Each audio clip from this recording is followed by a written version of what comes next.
आने से उसको आए बाहर, जाने से उसको जाए बाहर।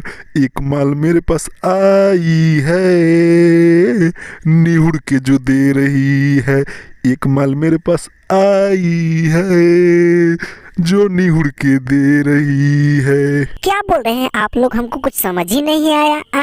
क्या बात कर रहे हैं? ए मोदी जी, अरे इत इंग्लिश घर के लागतिया हो, इत भोजपुरी समझते नहीं खे। एके पटाओ न, हमनी दोनों गरा काम चलावल जाई। ए गुंडे, क्या बात करते हो यार? 2 दिन से तो साला यहाँ पे बैठे बैठे मेरा हालत खराब हो गया है कि साला एक कोई देने वाला नहीं आया, और एक देने वाला भी आया, दे भी रहा है, उसको तो बोल रहा है साला पटाने के लिए।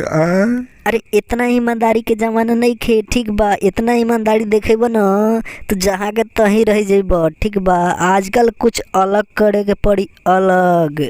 आप लोग क्या बात कर रहे हैं? दिल के बहुत अच्छे लग रहे हैं आप लोग। कैसे आपका हाथ टूटा, गोड़ टूटा, ये कैसे आप ऐसा हो गए? इतना स्मार्ट आदमी आप लोग कैसे यहाँ पे बिखरे हुए हैं? कोई पूछने वाला नहीं है। चलिए मेरे घर पे, मैं आपको अच्छे से रखूँगा, खिलाऊँगा, पिलाऊँगा।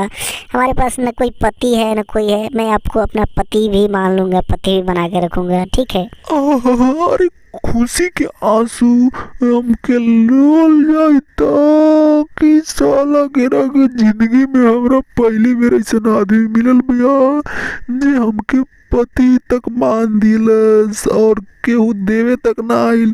इ देवे आइल बिया और देखत देखत हमके इतना स्मार्ट कर देलस। हमरा दिल से इतना अच्छा लागल बा ना, का बताई मर्दे तिगन। आज जिंदगी में पहला बार सोचे थी कि हमारा ऊपर कोई कमेंट कैले बा कि ब्यूटीफुल लगता, एकदम सुंदर लगता, चलो तो के अपन भतार बना ली। ए मोदी जी, अरे देखले का बरा मर्दे रुआ ढोआ करत रहा मर्दे तैकन। सीधा एकदम मारा, प्यार के मोहर जगह पर मारा, सीधा एकदम आई लव यू तक मामला पहुंचा दो।